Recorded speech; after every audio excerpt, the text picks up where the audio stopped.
Today's video is part 3 of a 4-part series where I'm taking a look at various spiritual teachers that I've been listening to over the course of my life. I've already covered the work of Michael Singer and Eckhart Tolle, and today I'm excited to do a deep dive into the work of Lester Levenson. I love Lester's no BS approach to what he calls going free.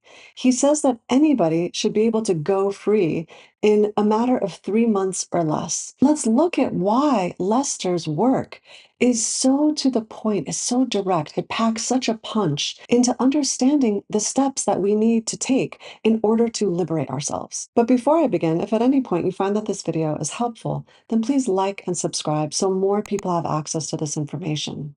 Lester's 2 realizations. For those of you who don't know who Lester Levenson was, I want to give you a little bit of backstory as to who he was and how he became enlightened. Lester was a physicist and also a successful businessman, and in 1952, he was told that he was going to die, that he basically had to go home and just wait until death knocked at his door. He had had a heart attack, and the doctors gave up on him and said that there was nothing more that they could do. This is what prompted him to really search within himself and understand some of these deeper truths that he had been missing his whole life. The first truth that he realized that hit him like a ton of bricks was that his feelings were the cause of all of his suffering. Not the people in his life, not the circumstances, not the situations, but in fact, it was his feelings that were really what was creating the most hardship and struggle for Lester. And he realized that all of these feelings that he had been harboring inside of him were what was causing his ill health. The second truth that Lester realized after much contemplation was that he was able to actually let go of these feelings. This was liberating for Lester because he realized that he was the one that was in fact holding on to everything, and he was the one that could also let go of everything. And he called this technique the release technique. This technique later became known as the Sedona method, which was developed by one of Lester's students. Long story short, what Lester did to go free, as he puts it, was that he just kept letting go. The dam of the mind. Lester goes so far as to say that the mind is actually our enemy. Now, I don't know if I agree with that, but I know what he means. What he means is that what we've done with our mind is we've allowed our awareness of being, our consciousness, what we are, to become so distracted by the contents of the mind, which is all of our past experiences, and we allow our consciousness to only become aware of that and to be a slave to the mind, to be a slave to those contents, to identify with the mind. When you're looking to the mind to be your master, you're always going to be limited because the mind is inherently limited. It's below awareness. So you can't use the mind to try to understand your beingness, which is what you are. Lester says that it's our mind that holds all our limitations. And he says that it's our mind that blocks us from being able to understand our inherent peace and beauty and tranquility that is the natural state of what we are. The mind is always looking for something to understand, and it's also always looking for security because it is, in fact, limited. Much like Yogananda, he advises that in order to be able to understand your true nature, you must learn how to quiet your mind. When you do that, you're in a state of beingness, and he says that that is your natural state, that is your true self. What I love about Lester is that his approach to getting the mind to be quiet has to do with letting go of our feelings, letting go of our emotions. And when he says let go of your feelings, he means all of them. Anything that limits you, you need to let go of it. There are many different approaches to getting the mind to be quiet. Yogananda's approach to quieting the mind has to do with a deep devotion to a meditative practice. He says that meditation is the key to connecting to God. Again, these are 2 different entry points into getting the mind to be quiet. I love Lester's approach because we're always feeling something. In life, we always have some kind of response or reaction to life. So it gives us this constant opportunity to work with feelings and work with letting them go. Another thing I really like that Lester says about the mind is he says that every thought is a limitation. every thought. And he says that when you're thinking, when you're identifying with your thinking, then you are bound and around because every thought has to do with survival. It is always about preserving your body. And so Lester says, why keep anything in your head? Why keep putting more thoughts into your mind when they're just limiting you? When you don't experience a quiet mind, then your true self is hidden from you. God is always kept hidden when we cannot see beyond the mind. Non-love feelings. All right, this is another incredibly profound thing that Lester says that I can't seem to get enough of. And it's this: every feeling other than love is a non-love feeling. When you really think about what he's basically saying that love is the only emotion worth having, and love is the only truth that there is. Everything we're letting go of is a non-love feeling. And this is because our nature is Christ-like. Our nature is divine. When we're harboring feelings that are non-love feelings, then we're not sitting in that seat of true self. We're not really allowing that Christ-like consciousness, that Buddha nature, if you want to call it that, to come through. And he says that when we let go of all of these non-loving feelings, what's left is pure love. It doesn't take any time to be what you are. It takes so much time and effort to not be what you are. Suffering is a choice. We're choosing to not feel good. We're choosing to not be in our natural state, which is pure joy, which is that ever new joy that Yogananda speaks of. Lester is giving us the answer, and the answer is so simple. It's always simple. He says that the only thing that is holding you from you feeling that happiness is a suppressed feeling. I'm going to say that one more time because I think it's so important. The only thing between you and ultimate happiness is a suppressed feeling. Be not the doer. I spoke about non-doership in the video that I covered about Michael Singer's work, but Lester talks about this a lot.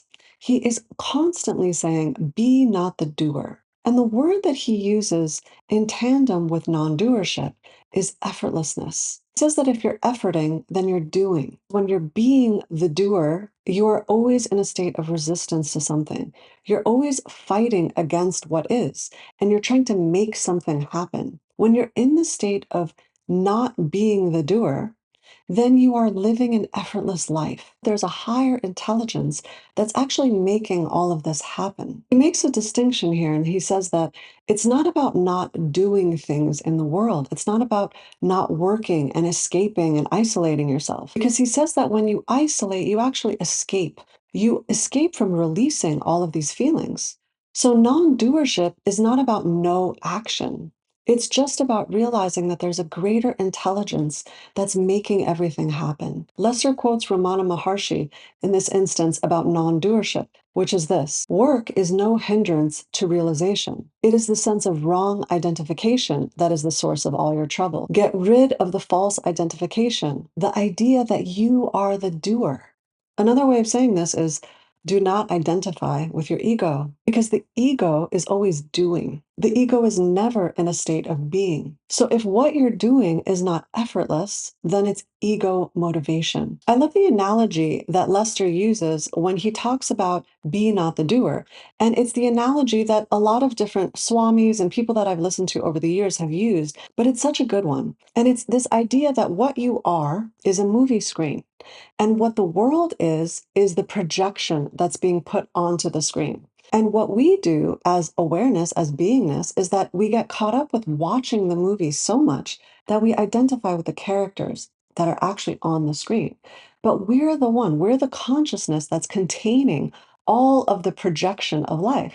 So we're not actually the doer. We're the one that is aware of all of what's happening. He says that after a while, when you really get into this state, when you've become free, what happens is you start to see your body floating around in space, and you stop feeling like you're the body that's moving around, and you just step back and observe everything. So again, we get into that seat of witness consciousness. We're not actually the doer, we're the one watching what's happening. Behave like a master. I really like this one because I feel like it's unusual. It's unusual for somebody to tell you to behave like a master. The reason why Lester says to do this, I think, is pretty genius. He says that if you can behave like a master, what starts to happen is that you attempt to do things to perfection. He says to do this with literally everything that you do throughout the day. To behave like a master means that you do it to perfection or that you do it successfully. The reason why I think this is so genius is because Lester says when you begin to do things to perfection, it brings up all of your stuff. It brings up all of the hidden gems that we've been holding on to inside of us, and they come to the surface when we're trying to behave like a master. So it's a wonderful way to allow yourself to release and release and release. The real cause of happiness. One of the most eye-opening things for me in terms of Lester's work was his understanding of happiness. When he was on his deathbed and he was doing all of this contemplating about his life, what he realized was that his happiness was actually only coming from one source, and that source was from his beingness. And he says that what covers up that happiness is our unwanted feelings or our non-love feelings, which is why he says that once you let go of all of these non-love feelings, what you're left with is happiness. And he says that the more you love, the happier you are. Lester realized that the most pain that he felt in his life was actually coming from his relationships. So when he really looked at his relationships, he realized that he wasn't the happiest when he was receiving the love from other people. He was actually happiest when he was the one giving love. So what he began to do was anytime there was somebody that didn't love Lester or didn't like Lester, maybe an enemy, he would actually give them so much love in return. And he would just keep giving them love, keep giving them love, keep giving them love. And the more he did that, the happier he became. Because he said he just kept getting lighter. And with every layer that he released, what came rushing in was more happiness. Lester is always reminding us that real happiness comes because we've identified with our beingness. When we're in the state of being, we are always happy. He says the only joy comes from being your beingness, the purpose of life. I talked about the purpose of life from the vantage point of Eckhart Tolle, and Lester Levenson's take on this is no different. He says that the purpose of your life is to realize the unlimited free beingness that you are. Fear of going free, as he calls it, or finding liberation, is the fear of losing your ego. Ego is the cause of all misery. And simply put, ego is the way in which we separate ourselves from the universe. So the way that we go free is that we stop pleasing the ego. Lester talks a lot about desire, not just the desire to release the ego, but desire in general as a program that we can let go of. Because desire is a feeling, right? So if we can let go of the feeling of desire, if we can let go of desire itself, then we enter into the state of desirelessness. And he says that will allow you to go free because every desire is there because of lack. When you've identified with the oneness of everything, what is it that you could possibly desire? Nothing. So all desire is actually this need to keep your personality surviving. Desire is the need to keep the ego alive. And this is why he talks about the ego as being part of the mind. Every thought is, in fact, a survival thought. It's how do I preserve this body mind? So when you release this stronghold that desire has on you, and you actually release desire itself, then you get into a state of beingness. Then you can relax and realize that if you are connected to all that is by being in a state of beingness, then you don't really want anything anymore. You're content, you're satiated. Lester is always saying that one of the most serious problems we have is that we overcomplicate things. He says it's really simple. If you want to go free, just keep letting go. I want to close this video by saying that I am very passionate about helping people let go. If you feel that you're having a hard time with this, please send me an email and set up an appointment to work with me. I offer coaching sessions about spirituality, as well as energy healing sessions, and of course, sessions around teaching you how to let go and working with you directly so that we can release these negative programs. I love you all so much. Until next time, remember to let go. Let go of trying to be anything other than the truth of what you are.